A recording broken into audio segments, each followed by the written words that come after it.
Next question, Yes, real talk. Nagkaroon na ba ng conflict ang pagiging vlogger at ang pagiging pulis mo? Bakit mo gustong dun bumalik? I nominate Moto Patrol Vlog Motopatrol. na ma-interview din ni Real Talk with Porsche.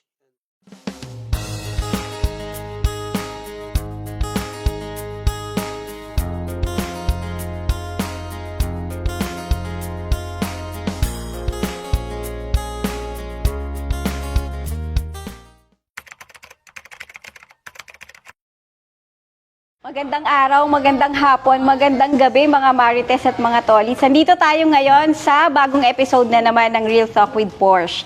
Ang guest natin ngayon ay isa sa hinahangaan at nirerespeto ng tinatawag nating mga Pilipino na alagad ng batas. Siya ay makatao at siya din ay makajos. Walang iba, Moto Patrol Vlog. Hi ma'am, thank you ma'am sa pagpapauna. Salamat po. Hello sa guys, pagpunta. thank you very much po sa ating of course sa invitation. It's an honor for me na magpa-unlock sa ganitong klaseng imbitasyon. Opo, alam niyo po ba na kayo ay ninominate ni Boss RJ ng Para Clothing? Actually ma'am, yes, napanood ko nga, naisa mo ako dun pare. Magkumpare pala. Oo, kumpare ko rin si Boss RJ. Ano ba yun? Naging mag-classmate ba kayo? Kasi di ba nag-police din siya? Actually ma'am, na-meet ko si Boss RJ before nung napunta ako sa Geely before, Geely Helmet ma'am. And then, siya yung isa sa mga unang nagtiwala po sa atin na maging part ng family ng kanyang clothing. Para Clothing, Yes, ang Para nasa likod Clothing, yes. natin ngayon. Ayan. So, ready ka na ba? Anong kinakabahan ako, pero kaya yan. Ang pulis tayo ma'am eh. So, Pag pulis, walang inuurungan yan. totoo yan. So, ano pong itatawag ko na lang sa inyo? Sir JC, okay lang po ba? JC na lang ma'am. JC na lang. Opo. Oh, sige. Ayan. So, first question. Real talk. Ito na. Ayan. So, syempre, standard sa Real Talk with Porsche na hindi alam ng mga guests natin ng questions na meron tayo ngayon para fair sa lahat. Ayan. Bawal sumilip. Kaya nga eh. Actually, kinukuntsaba ko na nga si mama. Baka pwede na ayaw talaga yan. Bigas talaga naman Bawal. Oo. Ayun. So, first question. Real talk. Bukod sa pagiging pulis, sino si Moto Patrol Vlog pag wala sa camera? Aside from being a police officer, ate, ako ay isang ordained pastor din po sa church namin, sa Trinity Baptist Church. So, bago ako naging police, nagsiserve na po ako sa church, no, since 2013 po. Ay naging youth pastor po tayo, and then pumasok po tayo sa PNP, and then in 2019 po, nakagraduate po tayo ng AB Theology course. At yun po yung humubog po sa atin na para mas maging effective and well-equipped po na minister po ng gospel ng ating Panginoong Diyos. And in 2021 po, ako po ay na-ordained as a ordained pastor po.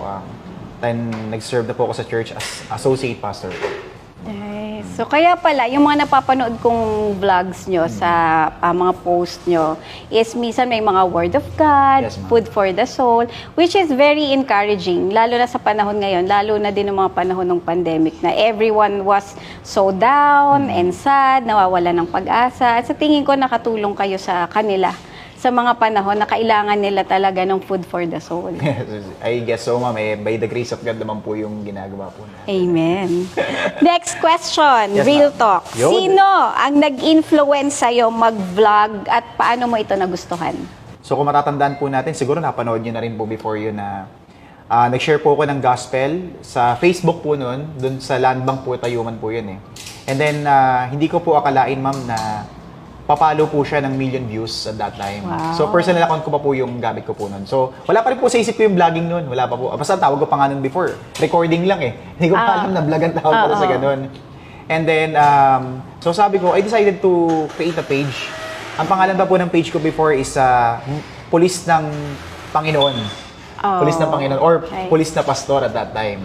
Kaya lang ma'am, nung mga panahon po na yun, na-discourage din po ako. Nung panahon po kasi na yun, ma'am, meron po tayong mga kapatid sa pananampalataya. Sila pa po mismo, parang nag-critic po sa ginawa ko. Okay, so in short, hindi ka nila sinuportahan. Opo. Ang naging tingin po nila sa ginagawa ko is that I'm doing that for my own sake. Yung tipo na para lang mag-praise ako, something like that. So nung narinig ko po yun, para po akong medyo na-discourage po ako ng konti nun. So, huminto ka? Huminto po ako nun, ma'am, way back 2020. Bumalik po ako nun, ma'am, nung medyo lumuwag na po, nung nag-ano na tayo, GCQ na tayo, ma'am. Oo. So, nakita ko naman po si Sir Motoronda. Ayun. Oo, ng oras na yun, ma'am, si Sir Motoronda. So, nakita ko, yung ginagawa niya is that, yun nga, nagbo-motovlogging po siya, na may GoPro camera, tapos ginawa niya, tumutulong po siya, by any means, kung ano man po yung bagay na pwede niyang maitulong. So, sabi ko, bakit hindi ko gawin? Pero, dati kung ginagawa ko, nag-share ako ng gospel sa maramihang tao, ngayon gagawin ko, mag-share din ako ng gospel, pero one person at a time. Nagagamitin ko pa rin tong social media na to, papakita natin yung kabutihan ng Panginoong Diyos. Real talk! Yes, ma'am. Yan. May mga sinakripisyo ka ba para sa pangarap mo?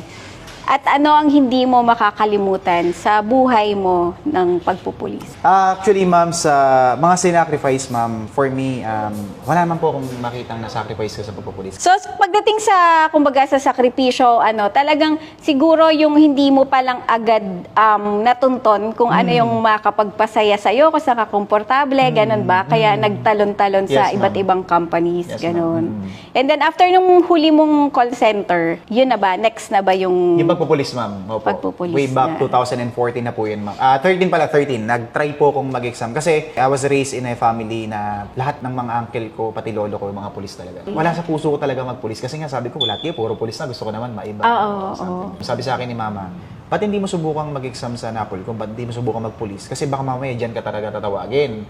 Kasi nakailang company ka na, hindi ka tumatagal ng taon sabi sa akin.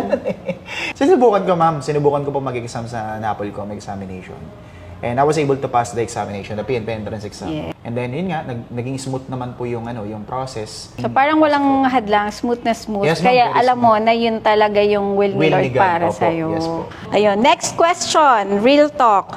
May mga tao ba na gusto kang pasalamatan, whether maganda or hindi masyadong maganda yung na-experience mo sa kanila? Sige, Na ma'am. nakatulong sa kung ano at sino ka ngayon? Actually, syempre, na number one na gusto kong pasalamatan talaga. Syempre, yung mga magulang po natin, of course. Although na hindi ako lumaki ng, sabihin natin, na na-experience ko na buong family.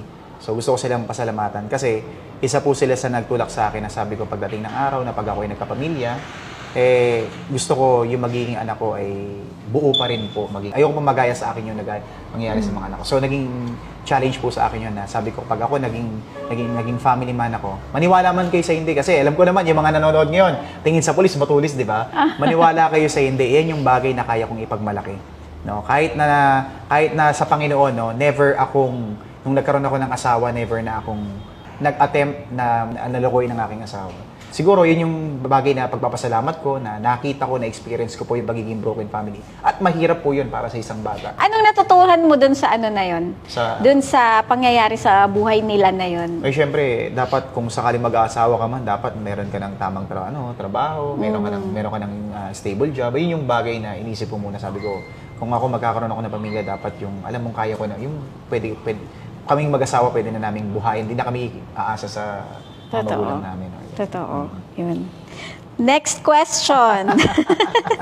Ayun, real talk. Ano pa ang aabangan ng mga followers ng Motor Patrol Vlog? Actually, ma'am, marami po tayong aban. Actually, ngayon nga po, di ba? Kaya nandito ako ngayon kasi meron tayong surprise. Pero hindi ko na po muna sasabihin na. Oo, ako Abangan alam niyo po ko. yan. Alam ni ma'am yun. At ay Kuya Juan yun kung ano man yan. Pero kung abangan niyo na lang po sa page po natin, very exciting po ito. Yun pa rin po. Wala naman po magbago, magpapagamit pa rin po tayo sa ating Panginoong Diyos para, alam mo yung itong page na to, hindi sa akin to eh. Sa Panginoon po ito. So, yung mga bagay na pinapakita po natin dito, yung mga kabutihan sa kapwa po natin, hindi naman po ako talaga yun. Sabi, ang meaning na hindi po ako yun, kasi yung gumagalaw po rito, yung desire sa puso ko na ine-execute ko po by my action is yun po yung desire ng Panginoon. So, ibig sabihin, kabutihan ng Panginoong Diyos ang nakikita po natin dito, hindi yung kabutihan ko. Kasi sabi nga po sa Romans chapter 3 verse 23, di ba? Na lahat po tayo nagkasala at hindi nakaabot sa kaluwalhatian ng Panginoong Diyos. So, meaning to say, wala pong malinis sa atin, wala pong righteous sa atin. Ang only righteous lang, isang ating Panginoong Diyos. Next question, Yes, real talk. Nagkaroon na ba ng conflict ang pagiging vlogger at ang pagiging police mo? Yes, ma'am. Once po.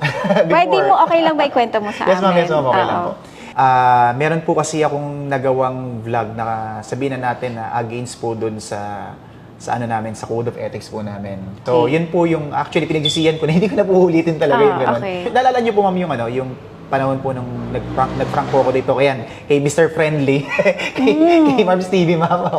Hi, Sir Marbs. Thank you. At si Sir Marbs. Yung ginawa po namin yun, kaya kami, si Boss para kasama ko noon, si Boss para kakasabot ko noon eh. Nung pumalo siya ng million views, nung pumalo siya ng 6 million views noon, ma'am, nakita po ng PNP. Pinatawag po ako, ma'am, sa karami. So, kinabahan ako kasi kala ko po, ma'am, baka makasuhan ako. Kasi pag nakasuhan ka po sa amin, ma'am, sa PNP, lahat ng bonuses ng PNP mawawala yan eh. Talaga? For 1 year, yun for 1 year. Pinausap naman po ako kung ano yung reason. Then pinaliwanag ko naman po, sabi namin, kaya ako po nagawa ito kasi gusto ko lang pong magkaroon ng connection dun po sa mga kaibigan po natin na mga civilian vloggers. Para magkaroon ng magandang ang relasyon yung PNP vloggers at civilian vloggers.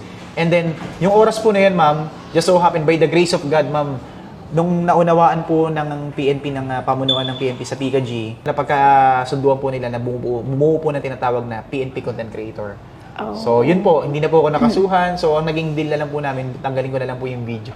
Kung sakasakali ba na meron ka bang mensahe dun sa mga taong pwedeng nag-bash, nag-comment, or ano, meron ka bang mensahe sa kanila ngayon? Yes, ma'am. Yes, ma'am. Actually, yung lagi ko sinasabi every time na may mamabasa sa akin, first of all, I would like to make an apology. Na sabi ko, pasensya na po kung na-offend po kayo, ma'am. At kung, siguro marahil hindi lang po nila naunawaan talaga yung purpose. So gusto ko lang pong sabihin po sa inyo na pasensya na po kayo. Ma'am, sir, wala po kaming ibang hangarin kundi po ang mapalapit po sa inyo. Na gusto po namin ipakita, kaya po kami merong ganitong klase ng group na PNP Content Creators. Na meron po kami mga kanya-kanyang styles, no? Gusto po namin kayong pasayahin at gusto po namin sabihin sa inyo na hindi po lahat ng pulis ay masama. At kami pong mga PNP ay handa po kaming gawin ang lahat upang manumbalik po ang tiwala niyo po sa amin. So masasabi ko pa rin po namin sa inyo na ang PNP po ay kakampi niyo pa rin po. Pero sana po patuloy niyo pa po rin po sana kaming lapitan at willing po kaming magbigay po ng serbisyong tapat para po sa inyo. Eto, real talk. Yes, ma'am. Ayan, kung ikukumpas ko ang aking kamay at mapupunta ka sa isang lugar, panahon, or pangyayari, pwedeng from the past or in the future, ano kaya ito at bakit? Siguro for me, sa past, ma'am. Past, bakit? Kasi before, bago po ako naging ganito, ako po ay naligaw din ng landas, ma'am. Kasi nga, di ba, broken family po tayo. So, dumating sa time na halos wala naman po kasing, sabihin na natin na, naghanap din na kasi ako ng attention na dati. Anong mga ginawa mo nun? Number one, syempre, bisyo. Sinubukan ko yung mga alak, sigarilyo, then natuto rin po ako ng ilang mga pinagbabawal na gamot. Nabarkada rin talaga ako noon. Tapos member po ako sa isang gang, di ba, na kung saan ang hanap ay puro gulo lang, di ba? Oo, mga basag ulog, mga basag ganon. ulo, opo. Bakit mo gustong dun bumalik? Kasi ma'am, yung lola ko kasi ma'am, siya yung nag-provide na mga pangangailangan ko, uniform, baon ko. Yun po yung panahon na sabi natin ma'am na talagang hindi ko na-appreciate. Kasi ang gusto ko lang nun is gawin yung mga bagay na gusto ko. Tapos ako rin po yung naging dahilan ng kanyang pagkakasakit. Kaya lang sabi ko kung may babalik ko lang yung panahon, sabi ko sana nung nakita niya ako, Yung maayos napulis ka na. ako, maayos na ako. Siguro yun yung bagay na gusto kong balikan. Yun yung bagay na pag hinarap ko siya, sabihin ko, Mami, ito na po ako. Yung apo mo na dating lukod ako, yung apo mo na nagpasakit ng ulo mo. Ito na po ako. Sana, gusto ko maging proud ka sa akin. I'm sure very proud siya sa'yo. Kailangan natin ng tissue. Teka lang. Kaya, okay. Ma'am, lagi ka nagpapahiya. Anong kapangyarihan meron ka? O, diba? Ano Yun ang superpower ko. Anong kapangyarihan meron ka, ma'am? Yeah, sabi ko, sana, dumating yung time na maano ko siya, yung mamit ko siya. Na-meet ko siya sa, alam mo yung, I believe in God's perfect time. Kasi hindi naman po yung buhay sa mundong ito yung end. After this life, that is our real life. If you accepted Jesus Christ as your personal Lord and Savior, then you will be with Him forever. And I believe, dumating yung oras na yun, naniniwala ako na magkakita ko siya. Mami, ito po. Ito po yung pinalaki ninyo, Mami, na hindi po nasayang yung paghihirap niyo sa akin. So, Sir JC, thank you sa pag-share nyo nung experience nyo with your lola. At yun na actually ang huling question Talaga, ma'am. natin for Grabe, today. powerful na kasi question, ma'am, talaga. Sorry naman, naging emotional tayo dito, no? Kasi very, very personal talaga yung naikwento sa atin ni Sir JC. So, merong part sa ating Real Talk. Hihingan ko kayo, sir, ng nomination. Nomination. Kung sino ang gusto nyong i-hot seat natin dito. Ipa-experience nyo sa kanya kung Sige, anong yung ano kapangyarihan na-experience mo, nyo no? ngayon. I nominate. Yeah. I nominate, walang iba, babawi ako. Hindi pa pwedeng hindi. I will nominate Sir Dongali, Motoron the Vlog. Ayun, ako. Sir, pagbigyan niyo po kami. Sir, Please, paunlakan mo si Ate Porsche. Sigurado, maraming may inspire sa story ng buhay mo. First of all, syempre nagpapasalamat tayo. Number one, sa Panginoong Diyos, sa pinakamakapangyarihan sa lahat, na siyang nagbigay ng bagay na meron tayo. Of course, ginawa po natin na to. I believe maraming may inspire po, no? And then, salamat din po sa aking family, sa aking asawa. Syempre, na walang sawa nagmamahal sa akin. Sa aking mga magulang, kala mama, yan, kala stepfather, no? Sa mga kapatid may ko. luha pa tayo, tsaka sipon. Eh, sa mga anak ko, mahal na mahal ko kayo. Kaya ako ginagawa to. Number one, syempre, para sa family ko. And then, salamat pala sa Parakluting, nandito. Yan, course. Parakluting, of course. Salamat sa Motor ni Juan. Syempre, nandito na Syempre, maraming Ate Portia, salamat. thank you. Yes.